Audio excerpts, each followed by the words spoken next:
Friday, the 6th of November. I am boasting them for you. Welcome everyone to today's show. Ali Sega, who is of the Sega Associates. Thank you so much for coming to a risk and governance expert. Thank you for coming on the show this morning. Thank you. You guys, good to see you. It's a Friday. Ali Kansachu in Nairobi, the CEO and founder of Rich Frontiers Management. I call him the rich man in Nairobi. And Oreoluwa Odetunde, who is in charge of macroeconomic analysis at Greenwich Merchant Bank, one of Nigeria's latest merchant banking and investment banking institution. Thank you so much, Oreoluwa. It's good to have you. Thank you for having me. Thank you. Let's get on to the market very quickly. Take a quick wrap up of our markets for continental Africa. 5 markets we cover, largely all in the green, from South Africa with the biggest jump of 2.9% to Ivory Coast 1.21%. What's that investors thinking and doing on the Ivorian stock market with the political upheavals that is now coming through, with some of the opposition leaders calling on the army to step in and prevent Alassane Ouattara, President Ouattara, from running a 3rd term in office. Nigerian market flattening out at by 0.01%. Not a pretty bad day if you unpack Nigeria's numbers in terms of volume, value, and the number of transactions.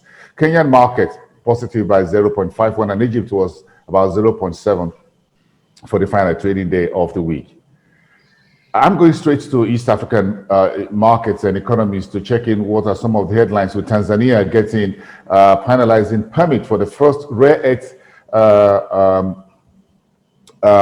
mining firm. That will be an Australian firm, by the way. Another license is coming through for a gold mining company. Both companies or miners are Australia-based. Uganda says its export earnings from Rwanda fell very sharply in 2020. Safaricom has rolled out a new phone number prefix. I'm sure Ali will be among the first to have that and and show us how it really works. PMI 59.1. I love that number, by the way. And the Revenue Authority in Kenya is looking at making more money through digital economy. Revenue 5 billion by 2021. That's huge. But let's talk about this new number from Safaricom, by the way. What are the numbers?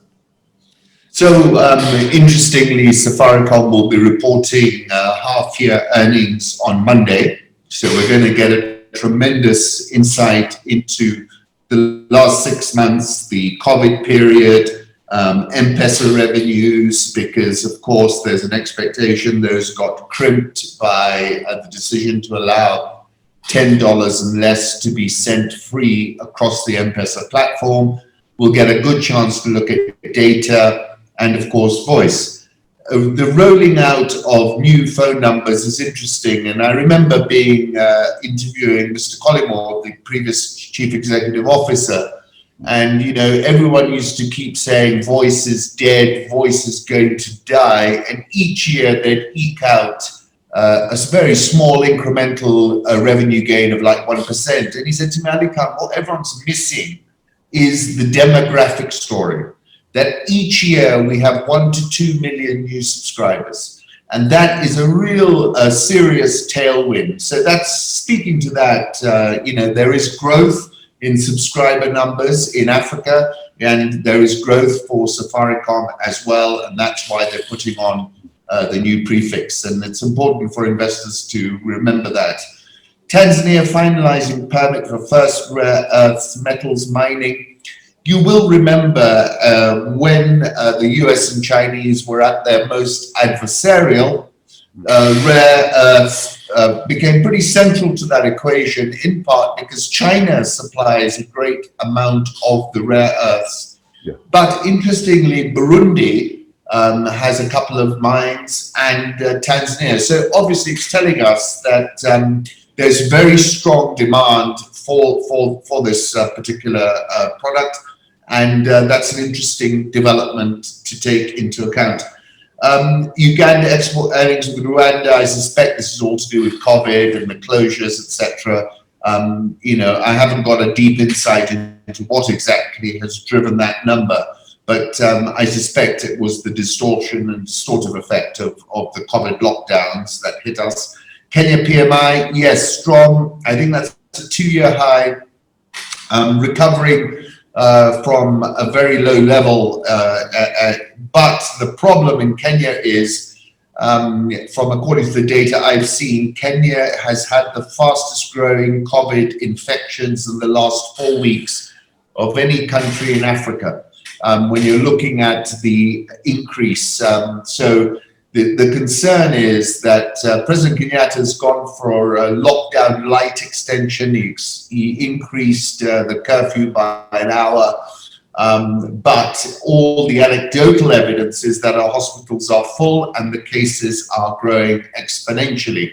And the question will be whether the COVID will force further restrictions, which might stall this very nascent recovery. We've seen the KRA, very optimistic, 5 billion revenue via the digital economy by June 2021. Typically fairly optimistic fellows over there. The point is, however, that obviously COVID has accelerated digitization, and therefore, you know, the one component of the economy which is really outperforming is that whole digital economy and the agri-economy. And I think, you know, they're hoping to take a fair bite of that. But, you know, I think they're erring on the side of being a bit too greedy. They should really encourage that part of the economy, tax less, let it grow, and your tax take becomes much higher. They keep making this mistake. They go after things, and then, you know, suddenly the whole thing dies. The digital economy is not going to die in Kenya. It's one of the most vibrant parts of our economy. Yes, and I think trying to implement a new tax review that will give startups about 24 months, new businesses 24 months tax holiday, kind of.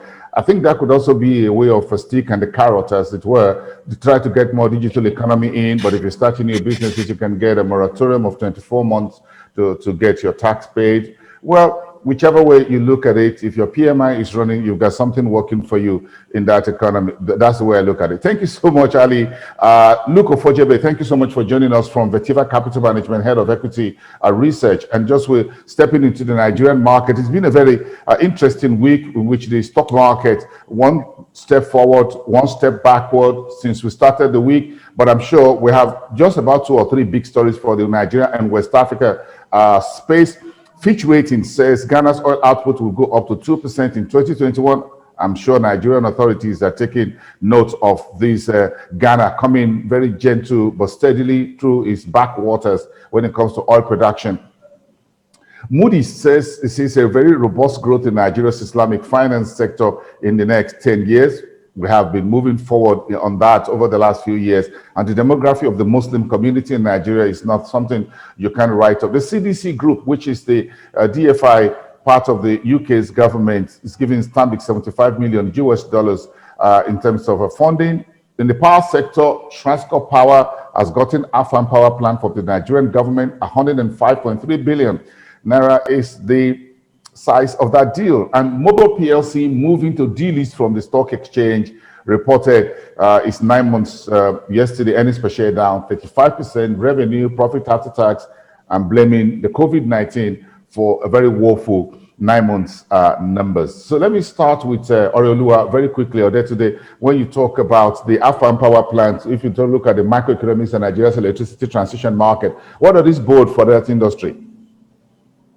So, well, we think this bodes well for the industry, being that, you know, there's this lack of funding for the power sector, and, you know, that the power sector is not even cost reflective of tariffs. So we're still seeing that level of high subsidy, you know, in that sector. So, I mean, as well as the petroleum sector, you know, we have, you know, side by the same sort of factors affecting, you know, both of them. So we look at, you know, between 2014 to 2019, we saw that, you know, subsidy alone for the electricity sector was about $1.7 billion. I mean, I think the president did mention that, you know, part of the reasons they wanted to use part of the things they wanted to use to free up resources was to take off subsidies in, you know, these areas like the petroleum sector, the electricity sector. So we think that this funding would, upscale operations in the electricity sector. I mean, we're seeing that, they're about to go into mass metering for a lot of the Nigerian households. We're seeing that, tariffs are coming on board following the social distortion that we saw, from the NLC group, where they had to do the suspension of tariffs. Some of these things are coming back on board. I mean, we also have to look at the fact that, the common man, maybe, and most guys in the informal sector still have that, there's this low level of affordability of some of these tariff plan. I mean, well, we know that the tariff plan at some point, there's a cut down for, a lot of the guys in the informal sector, a lot of cut down for, people who are not receiving a lot of power supply. But I mean, if we just take a look at the fact that COVID has really affected a lot of things that's happened this year, a lot of people have lost their jobs, they've been cut to salaries and a lot of things like that, so it just makes electricity, sort of unaffordable for, a lot of households, a lot of citizens in the country. I mean, so we think yes, this is a positive for the electricity sector. We expect to see, more of this kind of funding, for this sector, to move the sector from, what we're currently seeing it as, encourage investments in the sector, and as well as the petroleum sector. So this bodes well for the economy. Just a quick one on the power sector with Ali Sega here. When you talk about this funding coming through, whether through privatization, so you have foreign investors coming through. We just saw some funding coming through for the solar plant in Malawi, about $67 million US. Africa needs this as quickly as possible across the continent. North Africa is not an exception. Yes, exactly. Just a few days ago, the Egyptian government has approved the issuance of sovereign Islamic bonds, in fact, sukuk. So I think that all of these countries, especially North African countries, need to attract foreign investment. The only thing this is that they need to attract the foreign investment, but they also need to attract, we can say, the local investment. I think it's quite important that a lot of, we can say, black market money and all this kind of stuff are not reinvested into the economy. So I think instead of having we can say, the easy way to ask for foreign investment, they need also to focus on the local investment, domestic investment. Thank you, Ali Sega. Quick one on the Nigeria's equity market space, where that's quite some size of money. Luke Ofojebe, if you ask me, is 57 million US dollars into Stanbic IBTC by the CDC Group of the UK. That's a DF development finance arm of the UK government. I take that together, Luke, with the WB-IMF PLC. I'm sure this company going for self-delisting.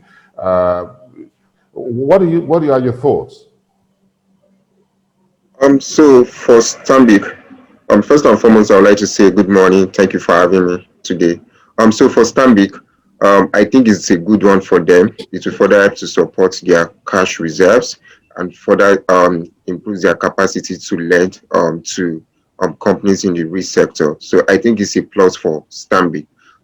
Given a bank whose core banking operation in terms of its contribution to bottom line is way less than what we get from its asset management business. So I think this will further strengthen the bank's core lending operations.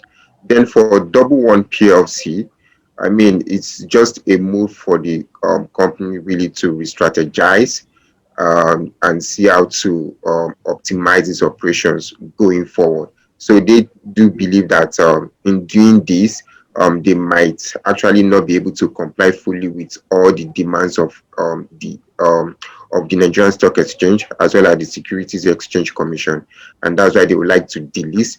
I do believe that in the long run, they would definitely want to revisit the market again and get listed. But for now, it's just more of a strategy to optimize their operations, basically.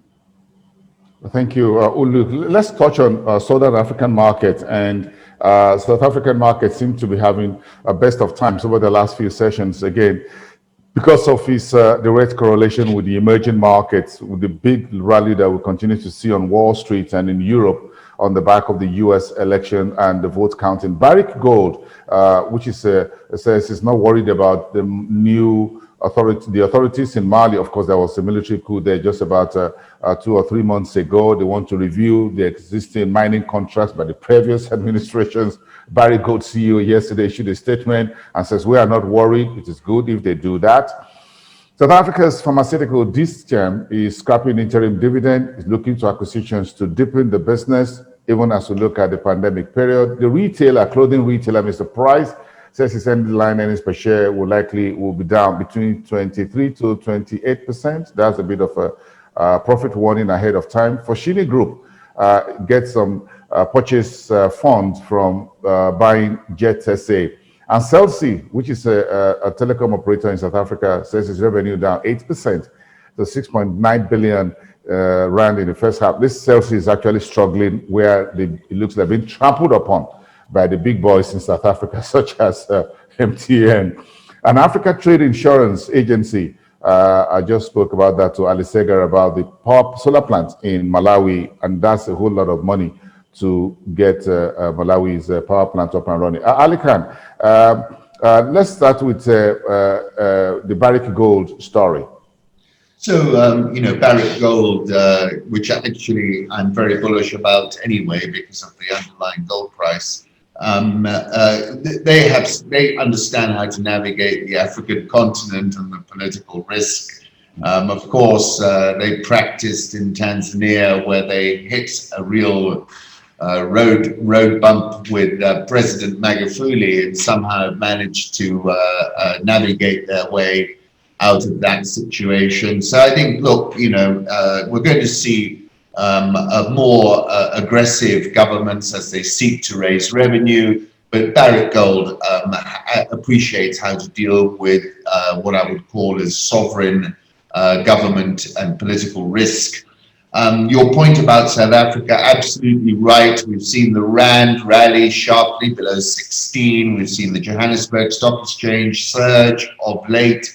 As you said, it's the most correlated to risk appetite in global markets. And, everyone is piling on the risk and the expectation that Biden gets confirmed as the next president.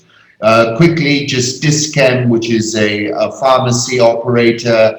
That's interesting. I think that's more a story about building a war chest for acquisitions rather than a weaker business profile. Whereas Mr. Price is probably, definitely a story about a weaker business profile. We're living in the age of Zoom, and you don't necessarily need to buy any trousers. But no, I'm just joking. But it's been a tough time for clothing retailers globally. Celsi, I'm surprised it's down 4%. I think those are unique to the business. Malawi, look, they had the new president come in. He's touting, he's looking for investments. This is a significant positive statement for the Malawian president, and I can commend them on that. We know there's a tremendous electricity shortage in Malawi, and this is a sensible trade. It'd be interesting to see what price per kilowatt the solar plant is coming out at, because we've seen solar prices collapse very dramatically globally. Thank you, Ali. I'm taking just a quick run of the Nigerian market for the week. Luke, let's get back to you for just about your quick thoughts about the equity market in general as we now get closer to the monetary policy, the final monetary policy committee of the central bank for the year. Yesterday, both the US Fed and the Bank of England left interest rates unchanged. What's your outlook on how the Nigeria Central Bank will decide, the MPC will decide in the next 2 weeks, and what that will mean for the market for the rest of the year? We're now in the final 6, 7, 8 weeks of the year. Yes, so far, in the last couple of days, we've been seeing more of mixed trading in the equity markets. Some investors decided to take profits. Last week we saw a significant rally in the equity market. The market gained about 4% week on week last week. But so far this year, we've been seeing more of marginal gains because a number of investors have already started taking profits. At the same time, we have some investors cherry picking on stocks that are fundamentally sound. So overall, it's been more of mixed trading. Then in terms of what we expect going forward, we do think we might just continue to see more of a net buy side sentiment in the equity markets, given the fact that rates in the fixed income markets are very low. For instance, for the 1 year TB, the yield on that instrument is close to 1% now. So right now, the incentive for investors to invest in the fixed income markets is more or less completely erased. So we are seeing the diversion of liquidity from fixed income markets to the equity market, and that's why we are seeing this positive sentiment in the stock market. So overall, we expect that to continue. Then in terms of what we expect for the excuse me, in terms of what we expect for the at the MPC meeting, I expect the committee to keep rates unchanged. I mean, for the MPR currently at 11.5%, reducing it further really might not materially change anything in the fixed income market at the moment, because at the moment is more or less a to send signal to foreign investors on what the CBN is doing. I don't think they can cut rates any further in the TBs markets. Like I mentioned, it's already at 1%. Do you want to bring it to 0%? I mean, so that's not really it. So then for the bond market as well, 5 year the 5 year bond, the rate on the 5 year bond is currently at about 3%. So I do not think there is any much room for further cuts in the MPR. So right now, I think in terms of looking for ways to support growth in the economy, the focus should be shifted to the fiscal policy. What's the Ministry of Finance really doing in order to cushion the economy against the recession we are expecting in the third quarter? So that's the focus right now. And at the moment, things are not really shaping well for the fiscal authority, given what we are seeing in the oil prices. I mean, there's already the second wave, although we do expect that the impact of the second wave would not be as severe as what we saw in the in the second quarter. But then again, the risk is still there. Oil prices are still going to remain low. Oil revenue is still also going to remain low. Then in terms of non-oil revenue, that's revenue from tax receipts, business activity is yet to recover to pre-COVID-19 levels. So that means that government's revenue in terms of tax receipt from corporates is still going to remain low as well. So the ability of the government to finance its budget in 2021 is still being constrained. And we also understand the fact that the government is facing pressures from international lenders like the IMF and World Bank. So those institutions want the government to adopt a more liberal market before the government can have access to cheaper debt financing from them. And so far, we've not really seen that. I mean, we've seen that in the downstream segments of the petroleum industry, but for the power sector, it's still more of a situation that is unclear to everyone. Initially, power tariffs were raised. Then subsequently, there was a suspension of the increase in power tariffs. So that's yet to materialize. So we do think that the ability of the government to finance its budget is also being threatened. So overall, while we might expect the Nigerian economy to recover in 2021, it's not going to be as a result of increased spending by the government. It's rather going to be more of the low base we've experienced so far this year. So we'll be comparing a very low base as the 2021 base versus a relatively improved base of 2021, and that's what we leading to the growth we'll be seeing in 2021. However, in 2022, given the fact that what I mentioned about the fiscal policy not being able to raise the required financing to fund the 2021 budget, we might not see growth coming in impressive in 2022. Thank you. Thank you, Luke. I'm just going to give Aurelua, you have just about 1 minute to give me a sense of how tight do you think the fiscal position for Nigeria really is at the moment? We are now in November. We've requested for $3 billion from the World Bank, is not coming through. We requested for funding from the EFDB, is not coming through. How much difficult do you think the fiscal authorities will see things going down towards the end of the year right now? I mean, the fiscal position, like you mentioned, is really, really tight. I mean, we're not getting those fundings, as Luke earlier mentioned, that we were expected to get, that we know was supposed to support our external reserves, was supposed to support some expansionary policies by the government. I mean, monetary policy has gone so far as to, stimulate growth in its own sense. I mean, I don't think, like Luke earlier mentioned, I don't think they can go any lower than 11.5% that we've already really seen. And there's also no space for so much tightening of monetary policies, because if we're seeing high inflationary pressures, what we're supposed to see, the condescending policy that's supposed to follow that is the tightening of monetary policy. But I mean, the last meeting that we had, it was clear that the central bank governor more or less threw that out of its way, that he attributed, he mentioned that the fact that inflationary pressures are increasing, it's not a demand-driven kind of an inflation. I mean, we should be looking at more structural factors. So, so there's still a weak transmission effect from this monetary policy cuts, to the Nigerian economy. I mean, and fiscal spending also can only go so much, especially when we are not getting that funding. Everything still remains relatively tight. So, I mean, it's more like a managed, what we're going to be seeing till at least the end of the year is going to be more or less managed, I mean, from the monetary end and also from the fiscal end. Okay, great. Thank you so much. Let's touch on North Africa as we wrap up the show this morning, this Friday, and just so relax and enjoy the weekend. North African governments are laying legal frameworks to expand on Islamic banking and financial services. And yesterday, a big news on the Egyptian stock market, listing of the largest securitization bonds. And a Coldwell banker is targeting 10 billion third-party notes for this year for the Egyptian market as well. Tunisia reporting international reserves up 0.23%, 21.19 billion dirhams.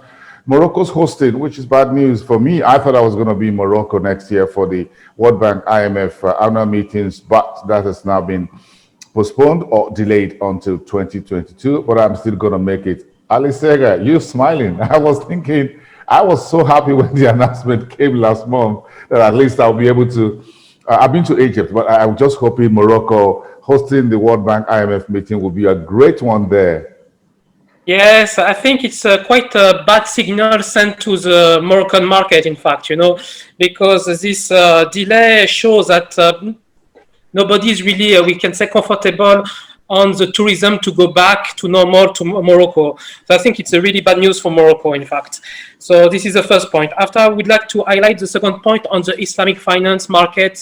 We can say Islamic finance improvement for regulation, all these kind of things in North Africa. I think, you have different strategy. Some of them want to attract foreign investment through Islamic bonds, sukuk, like Egypt. And some other want to increase the financial inclusion, mostly in Algeria, Morocco, Tunisia. So I think this is kind of magical formula, but it will not work until we can say innovation is not there. Because people in North Africa don't really have bank account and all this kind of stuff because they don't trust the banking system in these countries. So if you think that you put Islamic and people will go and open account and all this, it will not work. So I think they need first to clean the banking sector, to open the banking sector, because in most of these countries, the banking sector is quite locked. In Algeria, for example, 90% of the banking sector is the government banks. In Libya, it's quite the same. So this is, we can say, really more, we can say, regulatory innovations they need to put in place in order to attract, we can say, financial inclusion, to improve the financial inclusion in these countries. Patrick, Ali Kansacho, you have some thoughts on the North African market space. I saw that big story about securitization listing on the EGX. That's quite a big one. Absolutely. I think, Egypt, as I've said before, has a very sophisticated capital markets outlook. It's innovative. And the policymakers, as we've discussed before, have an understanding of how international markets work, which is sadly lacking in many other parts of Africa. So, that's why the Egyptian currency remains so stable, and that's why the destination remains so attractive. and I think that will continue to be so. And Egypt's trade has been the best carried trade since 2015, 2016. I see no reason for that to change. Okay, thank you so much, and thank you so much, Ali, for bringing us to the end of the show today. Thank you very much. It's a Friday, we all need to relax, and it's been a very busy week. Thank you, Ali Kansacho in Nairobi. We appreciate your time. Luke Ofojebe from Veteran Capital Management, we appreciate your time. Orelu Odetunde, thank you so much from Greenwich Merchant Bank, and from Sega Associates. Thank you so much, Ali Sega in Dubai. See you next week. Have a great weekend, everyone.